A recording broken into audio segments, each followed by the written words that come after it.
Rafael me dice que Dios te use y me señala al púlpito y me manda al frente. ¿Se escucha bien? Sí. Hermanos, estamos todos seguramente muy felices de estar aquí en esta casa, en esta mañana. Pero si alguien está verdaderamente feliz, es quien le habla. Y disculpe que esté más feliz que ustedes. ¿Saben por qué, queridos hermanos, digo esto? Porque he vuelto, después de tantos años, he vuelto a mi casa.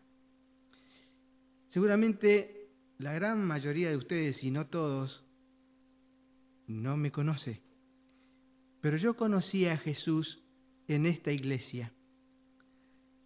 Pero no en este establecimiento, en este edificio, sino la iglesia funcionaba en la otra cuadra, en un salón que todavía lo vi, está, unas puertas viejas, altas, de color verde, si no me equivoco. Allí conocí hace 37 años a Jesús. Y como siempre digo, para mal de muchos y beneficio de pocos, todavía estoy en la iglesia.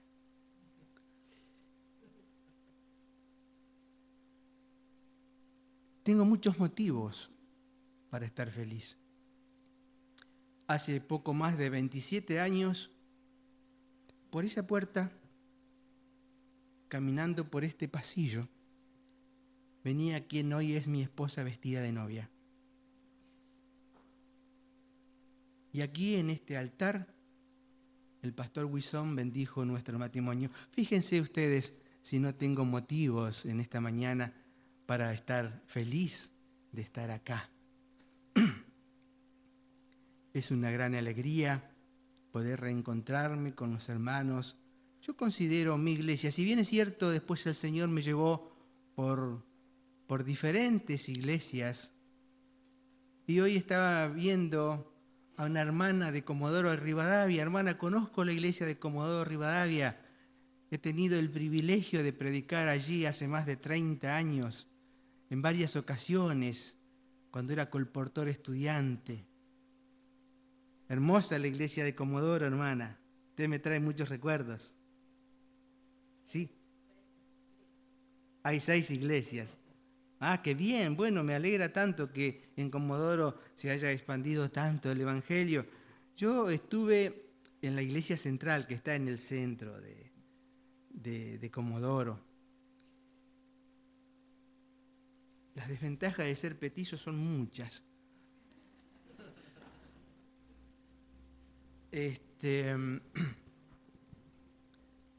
Vamos a abrir. Hola, vais. Ahí está. Siempre hay alguien que ayuda a los petizos, no sé.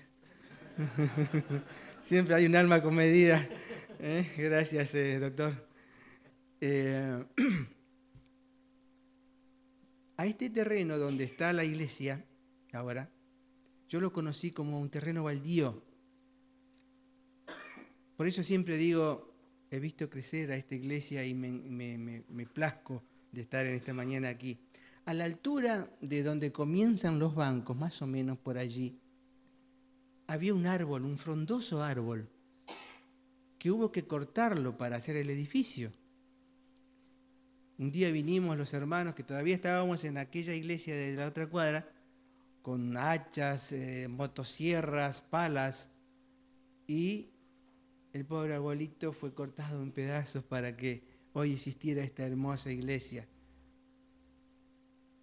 Vamos a abrir nuestras Biblias en el libro de Génesis, capítulo 7.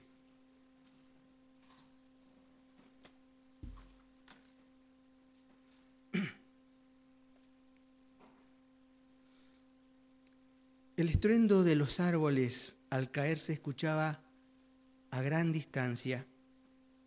También el golpeteo de los martillos, sierras, hachas se escuchaba a gran distancia. ¿Qué es este ruido?, preguntaba la gente. ¿Quién es el que lo provoca? ¿Por qué corta tantos árboles?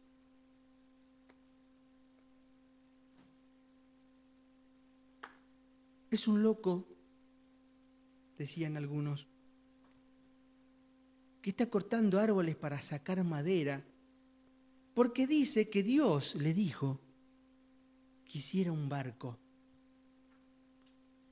¿Un barco? Sí, sí. Dios le dijo que hiciera un barco, según él dice. ¿Y para qué un barco? No, porque, ¿sabes? Dice que necesita hacer un barco porque, según parece, Dios va a mandar un diluvio de aguas y nos vamos a inundar todos. Entonces este loco dice que Dios le dijo que hiciera un barco de determinadas formas y dimensiones, porque ahí se va a salvar él. Y también dice que va a meter muchos animales. ¿Qué dijo que iba a venir? Dice otro. Un diluvio de aguas. ¿Y qué es un diluvio de aguas? Bueno, parece que un diluvio de aguas, según el loco, es un fenómeno meteorológico que hace caer mucha agua del cielo. Pero si nunca cayó agua del cielo, ¿cómo va a venir un diluvio de aguas? ¿Recuerdan ustedes que la tierra se humedecía con un tenue rocío a la mañana? Y esa humedad era suficiente para que prospere toda planta. No era necesario más, como ahora, ¿no? Entonces, era imposible que se produjera ese fenómeno para los hombres contemporáneos de aquel loco que se llamaba Noé. Era imposible para sus contemporáneos que eso sucediera. Y empezó a cortar árboles. Y obviamente a cortar la madera en tablones. Era necesario que la madera quedara estacionada por un buen tiempo. Bueno, hasta allí, hasta que la madera estaba estacionada, la cosa no despertaba demasiado interés para los contemporáneos de Noé.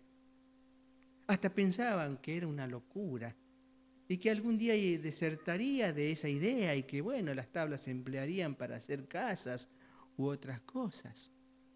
Pero no, resulta que nuestro Noé dejó estacionar la madera y un buen día, en tierra seca, comenzó a armar el barco. Che, dice, mirá, el loco empezó a armar el barco ahora. Parece que viene en serio esto, ¿eh? Y comenzaron los comentarios. Comenzaron a decir que era una locura, que no podía ser, que Dios hiciera lo que este Noé estaba anunciándoles, que iban a caer aguas, se iban a inundar todo, se iban a ahogar todo, no iba a quedar nada y que solamente los que entraran en el barco iban a ser salvados. No, ¿qué va a ser? No puede ser nunca. Pero Noé seguía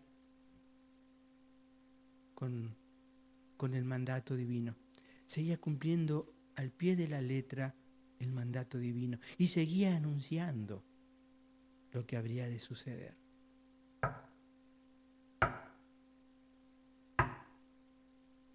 Los golpes se escuchaban como un crudo reproche para la incredulidad. Golpeaba el martillo de Noé y sus carpinteros día tras día. 120 años estuvo Noé golpeando las maderas, acomodándolas hasta comenzar a darle forma al barco. 120 años sus contemporáneos escuchaban la prédica, escuchaban el evangelio escuchaban que Dios destruiría la tierra. Pero seguía siendo el loco, seguía siendo el que no era coherente. Y el arca comenzó a tener forma. Y comenzó a despertar no solo el interés de la vecindad de Noé, sino que empezaron a venir de lejanas tierras a ver qué era eso que estaba haciendo este hombre. Algunos entraban al arca porque todavía tenían acceso, miraban, pensaban en la predicación y en el mensaje que Noé les estaba dando y veían que no era tan cómodo estar en ese arca, ¿no? Hacían una proyección de, y si llueve y este arca está llena de animales, qué olor debe haber si está llena de animales. Y en estos compartimientos habrá que estar. Y pensaban en sus regias casas. No, mejor estar en mi casa, y se iban. ¿No? Pasaban un tiempo. ¿Nos hace acordar a algunos hermanos que pasaron por la iglesia y ya no están? Algunos hermanos que pensaron que sus cosas se iban a solucionar, su vida iría a tener un vuelco radical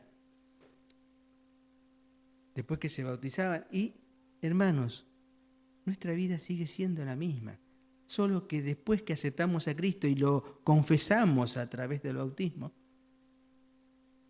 tenemos a alguien que lucha codo a codo con nosotros. Antes no lo teníamos, ahora sí. ¿Y cuántos hermanos han pasado, hagan memoria ustedes, por estos asientos y hoy ya no están? Pensando en que su vida cambiaría. El problema que los hizo venir a la iglesia o no se solucionó nunca, entonces se fueron, o bien se solucionó y también por eso se fueron.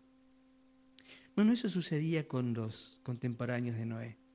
Venían armadores navieros de otros lugares, ¿no? A ver la gran obra, porque realmente era majestuosa el arca. Era digna de verse, era digna de estar adentro.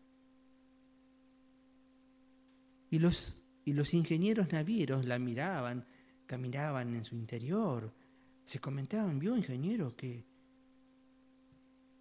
estructura la del barco este? Qué bien que encajaron las maderas. No hay nada que esté fuera de lugar. ¿Para qué me dijo, ingeniero, que estaba haciendo este barco? No, dice, el que lo está construyendo dice que va a haber un diluvio, va a haber muchas aguas, se van a inundar todo. Y además, en estos compartimientos que usted ve, van a meter animales. ¿Animales? Sí, animales. Dice que eso le dijo Dios que hiciera. Animales de toda especie va a meter acá. Dice, bueno. ¿Qué va a hacer? Otros casi creyeron en la advertencia de Noé y hasta lo defendían cuando otros se burlaban de él. Algunos decían, si solamente pudiera disfrutar un poquito más de la vida antes de hacer caso a la advertencia de Noé. Hubo quienes también lo admiraron, ¿por qué no? Por su celo mal dirigido.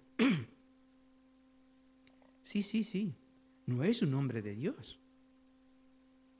Y fíjense, hermanos, que estamos hablando de gente que creía en Dios igual que Noé, creía en el mismo Dios de Noé. No eran ateos, ni eran de otra iglesia, ni nada que se le parezca, ni eran opositores. No.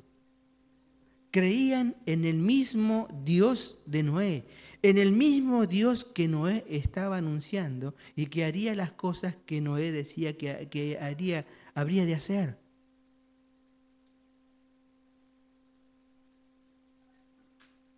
Es un hombre de Dios, tiene un celo por Dios, pero está mal dirigido. Es un hombre de Dios, pero creo que se ha fanatizado, decían algunos. Y otros decían, ¿y si Noé tiene razón? No por lo que predica sea descabellado, no va a suceder. Puede ser que tenga razón. Y así, todo tipo de comentarios. El barco se había constituido hasta en una atracción turística. Y se comentaba de todo, pero de todo. Y se burlaban de él de mil formas. Y las señoras mayores empezaban a chusmear. ¿Saben, hermanos? Mi hermana por muchos años tuvo un salón de belleza, una peluquería. Y siempre me comentaba, me decía, ay Jorge, si supieras lo que escucho yo en la peluquería, si supieras las confesiones que escucho yo, no lo puedo creer.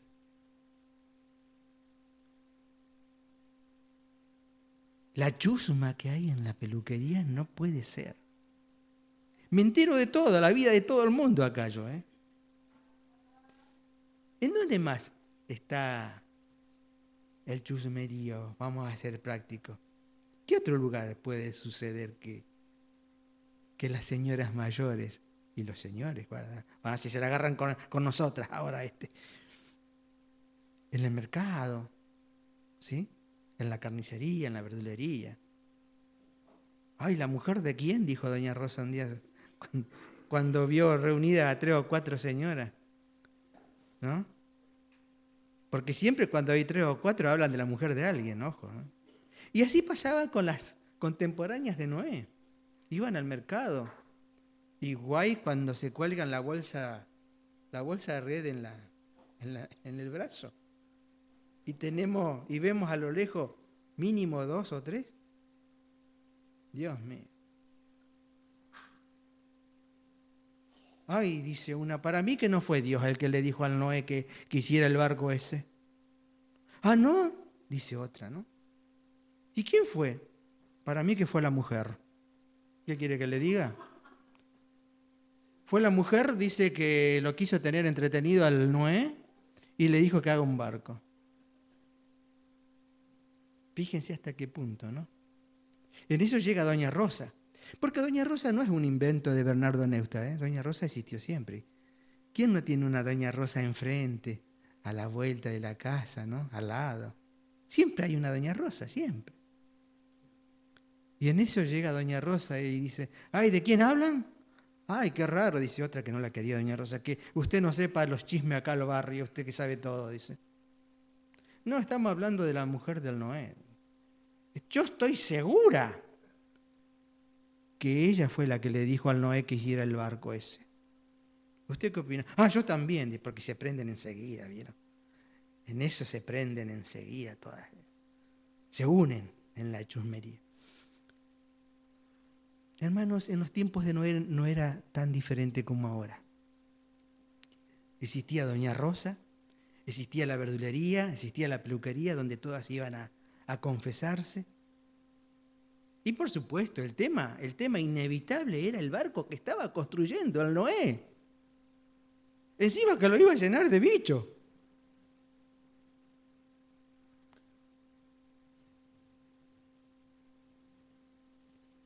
Y así pasaron 120 años.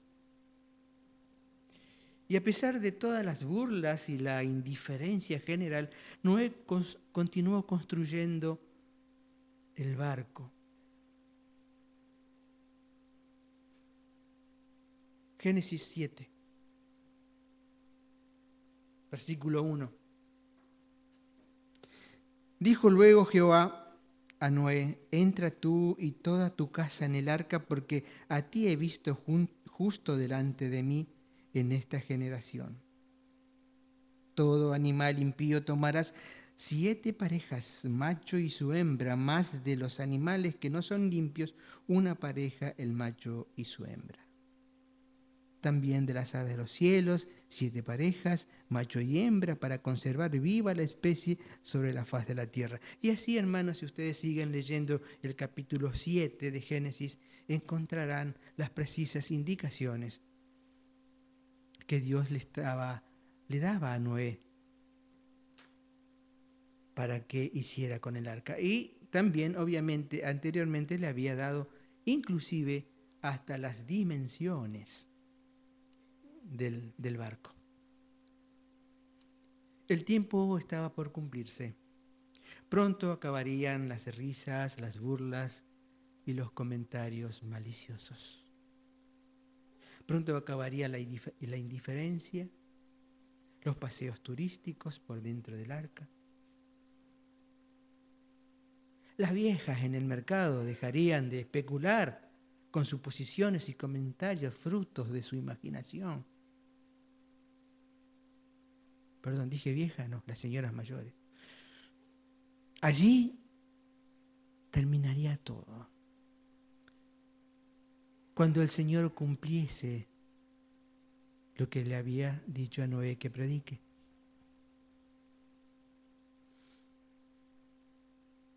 Saben, hermanos, la hermana Huay, en Patriarcas y Profetas, seguramente todos tenemos este libro, Patriarcas y Profetas, en nuestras bibliotecas.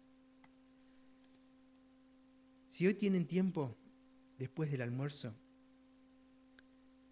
lean el capítulo 7. Recuerden, igual que el capítulo de Génesis, en Patriarcas y Profetas está el diluvio, en Patriarcas y Profetas, el capítulo 7. La hermana Huay describe tan bien y tan sencillamente el momento de la construcción del arca y del diluvio, que pareciera que estamos mirando una película, hermanos, créanme. Seguramente todos lo han leído en algún momento. Pero vuélvanlo a recordar en esta tarde. Y verán cómo lo describe ella con su pluma inspirada estos momentos que estamos leyendo ahora en la Biblia.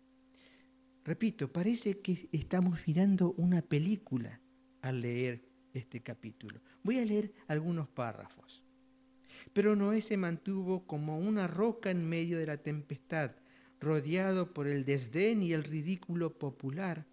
Se distinguió por su santa integridad y por su inconmovible fidelidad. Sus palabras iban acompañadas de poder, pues eran la voz de Dios que hablaba a los hombres por medio de su siervo. Su relación con Dios le comunicaba la fuerza del poder infinito, mientras durante 120 años su voz solemne anunciaba a oídos de esa generación acontecimientos que, en cuanto podía juzgar la sabiduría humana, era imposible. Claro. ¿Cómo va a caer agua del cielo? ¿Cómo nos vamos a inundar? Por años el Señor mantuvo en su cauce los ríos, en el mar. ¿Cómo va a hacer esas cosas?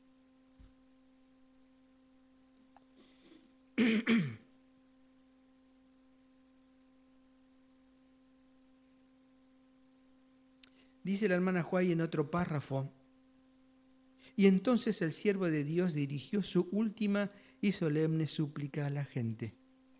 Con anhelo indecible que las palabras no pueden expresar, les rogó que buscasen refugio mientras era posible encontrarlo.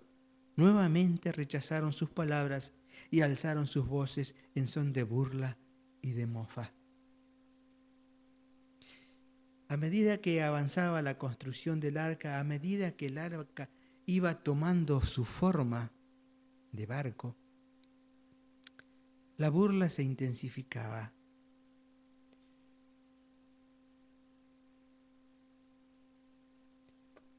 El escarnio era cada vez más feroz.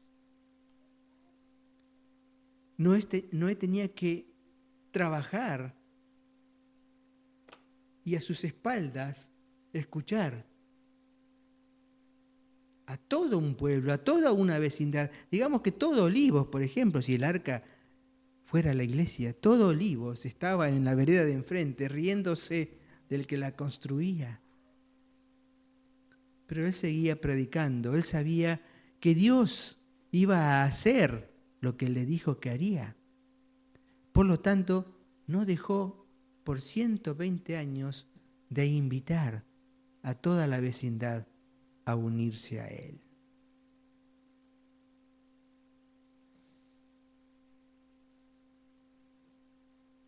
La orden fue precisa e inequívoca. El momento había llegado, el arca estaba espléndida, majestuosa, en seco todavía, sostenida por las varas y los troncos de árboles que ayudaron a su construcción.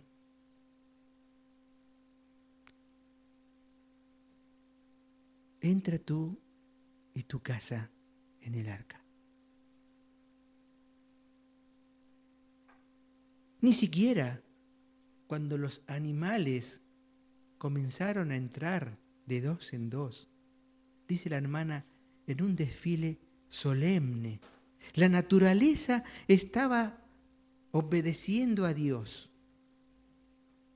y los hombres se estaban burlando de Dios.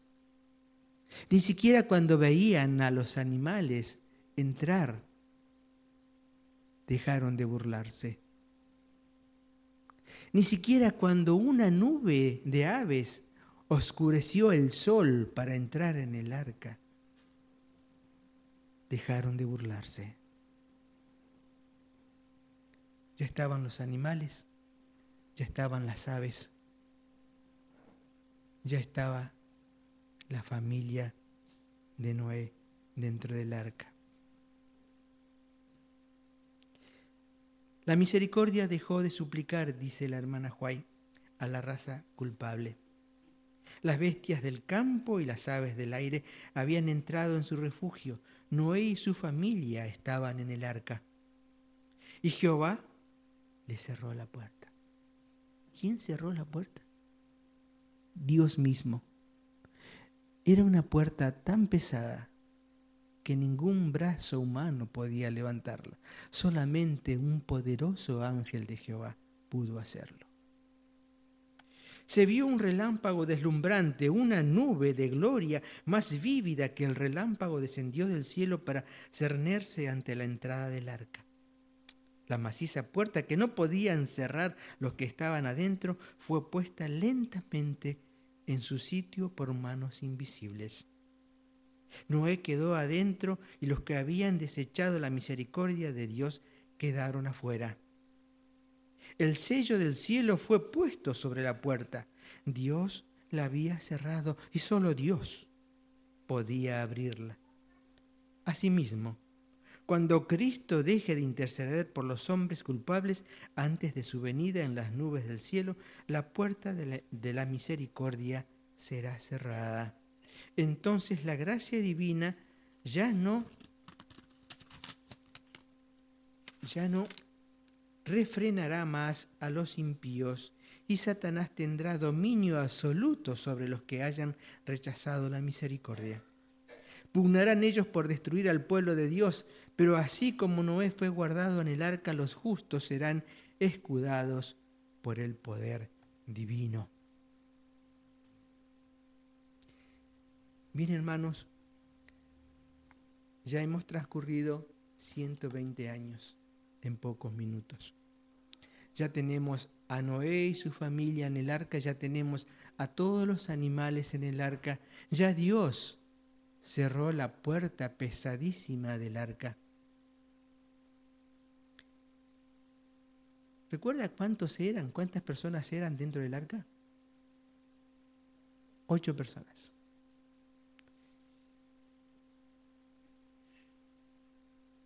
¿Quiénes eran esas personas? ¿Qué componían esas personas?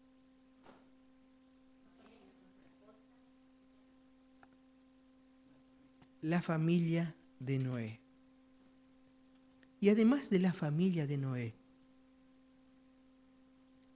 ¿qué otra cosa representaban esas 8 personas? díganlo fuerte. La iglesia de Dios, hermanos, era la iglesia remanente.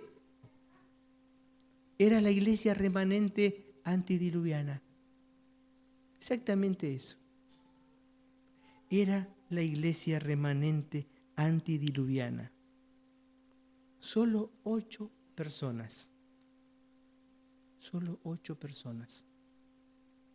Afuera quedaban los burladores. Afuera estaba doña Rosa, que no quiso entrar. Noé no hizo solo el arca. Tuvo ayudantes, tuvo carpinteros, tuvo ingenieros navales. ¿A dónde estaban? ¿A dónde estaban los que por 120 años acompañaron a Noé en la fabricación de ese barco? No estaba ninguno, hermanos. Por eso yo siempre digo, ¿qué pasa con los hermanos que se sentaron a nuestro lado durante tanto tiempo y hoy ya no están en el arca simbólica que es la iglesia? ¿A dónde están?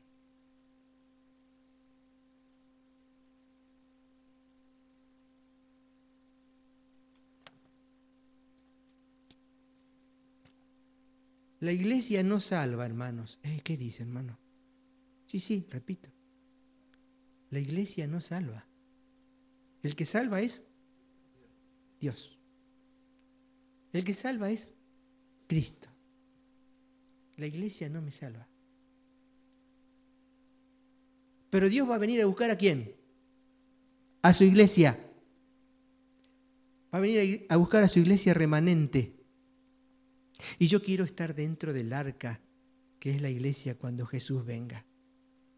No quiero estar afuera. No quiero estar en la vereda de enfrente. Quiero estar acá dentro. Firme o tambaleante como fuera. El que esté firme, mire que no caiga, dice, ¿no?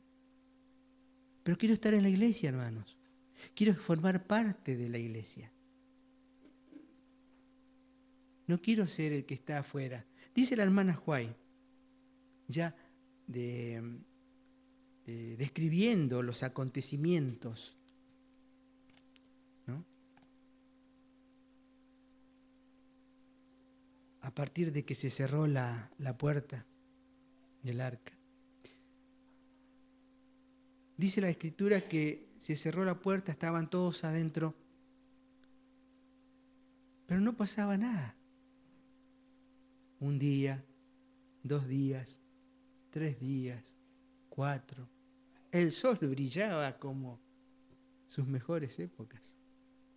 5, 6. El sol seguía brillando, ni una nube. Y por supuesto, hermanos, los que se burlaron antes de Noé, ahora, imagínense. Ahora, imagínense. Estaban convencidísimos de que lo que predicaba este loco llamado Noé no era más que una locura de él. Fíjense cómo lo relata la hermana Huay. Durante 7 días después que Noé y su familia entraran en el arca, no aparecieron señales de la inminente tempestad. Durante ese tiempo se probó su fe. Fue un momento de triunfo para el mundo exterior. La aparente tardanza confirmaba la creencia de que el mensaje de Noé era un error y que el diluvio no ocurriría. Hermanos, lo mismo dice el mundo de nosotros. Mira estos que se reúnen los sábados ahí, ¿no? Míralos. Se reúnen esperando la venida de Jesús. Y están creídos que va a venir. Pero Jesús no va a venir. Ya vino. Miró cómo estaba la cosa. Lo mataron. Se fue. Estoy hablando más o menos lo que dice el hombre incrédulo, ¿no? Lo mismo le pasaba a Noé. Lo mismo. En otras circunstancias, en otros momentos, en una geografía diferente, en una situación diferente, en un edificio diferente. Pero lo mismo que nos está pasando a nosotros ahora, que nos tratan de locos, que vamos a esperar la venida de un Mesías. Vení, divertite. Les hablo a nuestros queridos jóvenes. ¿Qué no vas a bailar vos? ¿Qué te vas a meter en la iglesia los sábados? Vení, vamos a bailar, vení, vamos a tomar cerveza. ¿Cómo le dicen a la cerveza ahora los chicos? ¿Eh? Birra. Vení, tomate una birra. Sí. Y a las chicas las invitan a bailar. Lo mismo.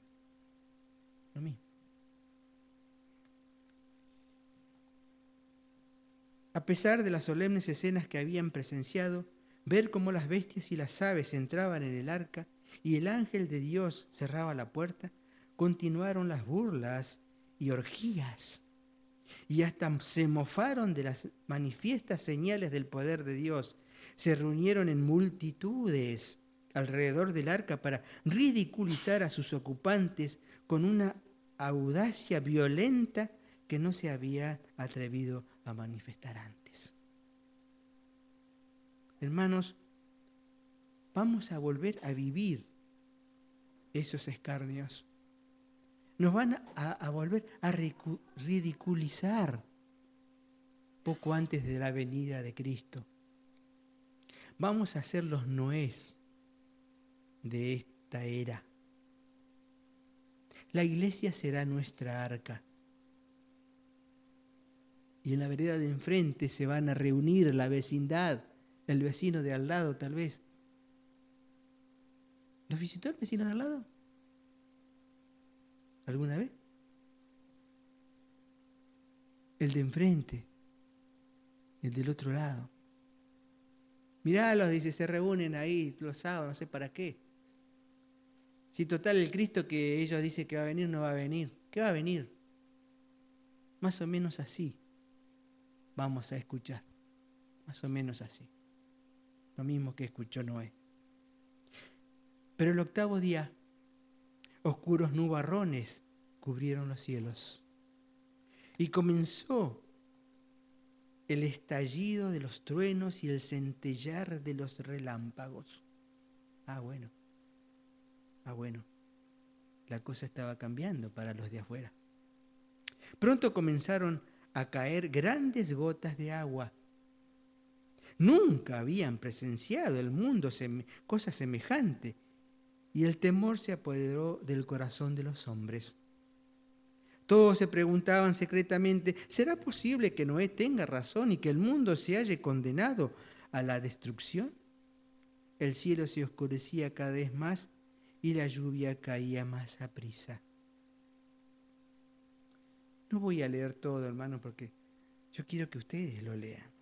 Se darán cuenta de cómo lo relata la hermana Huay. Entre otras cosas, ella dice que se ataban a los animales, y los animales instintivamente, cuando el arca los avanza, buscan los lugares más altos. Entonces dice que ellos se ataban y ataban a sus hijos a los lomos de los animales, llámense burros, asnos, caballos, vacas o lo que fuere, porque el animal instintivamente subía y subía las montañas, porque el agua también subía y subía.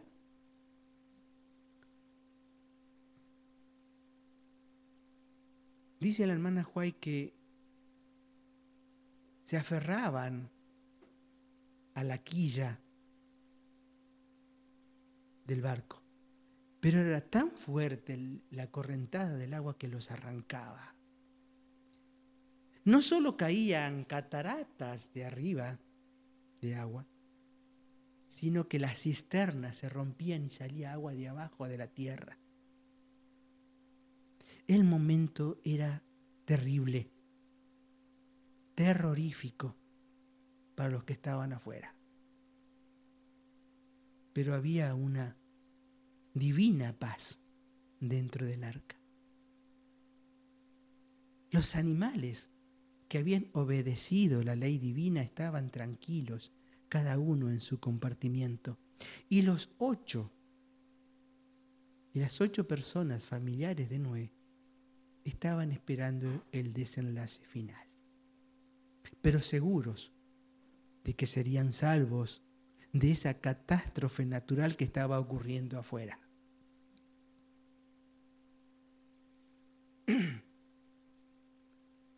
Jesús, vayamos al Evangelio de Mateo.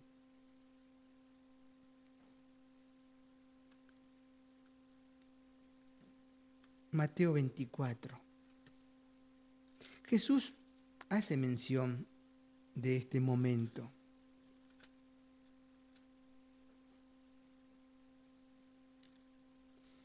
En el capítulo 24 Jesús se refiere a los que no entendieron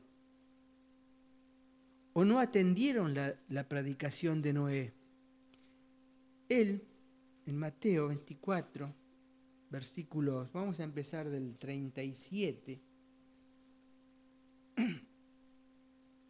Mas como en los días de Noé, así será la venida del Hijo del Hombre. Porque como en los días antes del diluvio estaban comiendo y bebiendo, casándose y dando en casamiento, hasta el día en que Noé entró en el arca. Y no entendieron. Repito, y no entendieron, dijo Jesús.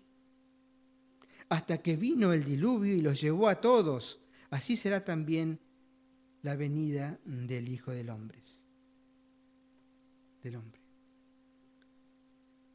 Jesús habla de que los contemporáneos de Noé no entendieron, no se dieron cuenta. ¿Por qué no se dieron cuenta? ¿Por qué no entendieron si durante más de un siglo nuestro querido Noé les anunció lo que habría de suceder? ¿Qué pasó con sus mentes? Claro, se me dirá, los años de pecado las entenebrecieron, le quitaron comprensión de lo divino, hicieron que no entendieran la palabra de Dios. Sí, todo eso sucedió. Todo eso le sucedió a los contemporáneos de Noé. Porque habían endurecido su corazón a la influencia del Espíritu Santo. Y si eso sucede, queridos hermanos, si endurecemos nuestro corazón a la influencia del Espíritu Santo, les puedo asegurar que no hay predicación desde este púlpito, no hay estudio bíblico, no hay sermón que valga. Y perdonen que sea tan terminante y tan tajante, pero es así. Si cerramos nuestro corazón a la influencia del Espíritu de Dios, estamos muertos. Y comenzamos a estar parados en la otra vereda. Y comenzamos, como los vecinos de Noé, a burlarnos de Dios, de su palabra, de su ley, de su iglesia, de sus seguidores, de sus creyentes, tal cual le pasó a Noé. Por eso es tan peligroso cerrar el corazón a la voz de Dios. Todos los días miles de personas se ponen, mejor dicho, donde no se dieron cuenta al rechazar la voz de Dios. Y ellos rechazaron la voz de Dios a través de la palabra de Noé.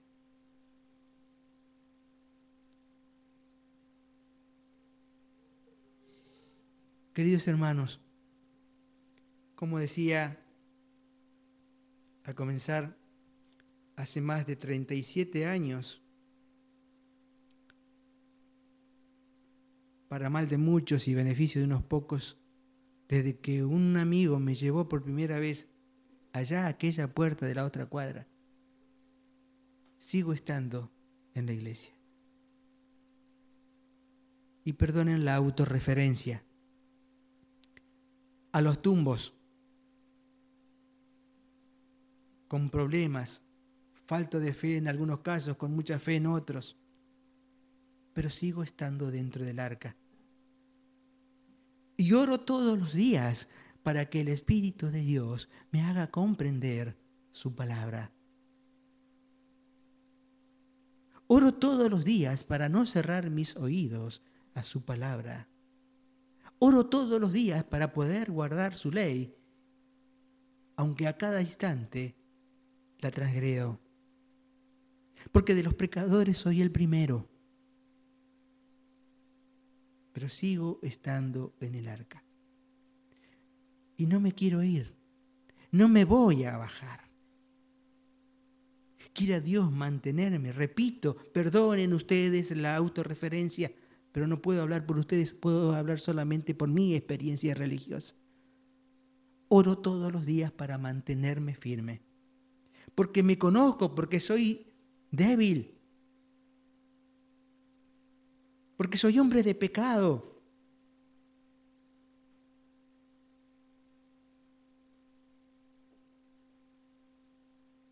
Oro todos los días para estar firme. Porque el arca, que hoy es esta iglesia, es nuestro referente. Hoy tenemos que estar más que nunca aferrados y dentro del arca. Y repito, y perdonen que insista con los jóvenes. Yo también fui joven. Y hace 37 años atrás era más joven todavía.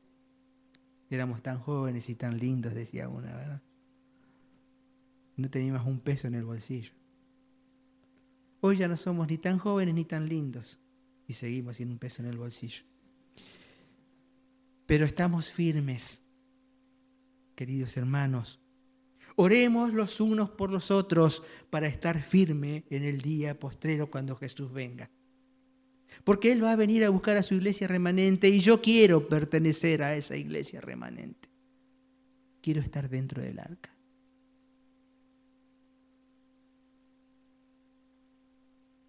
¿Quién más quiere estar conmigo dentro del arca? Amén. Que el Señor los bendiga.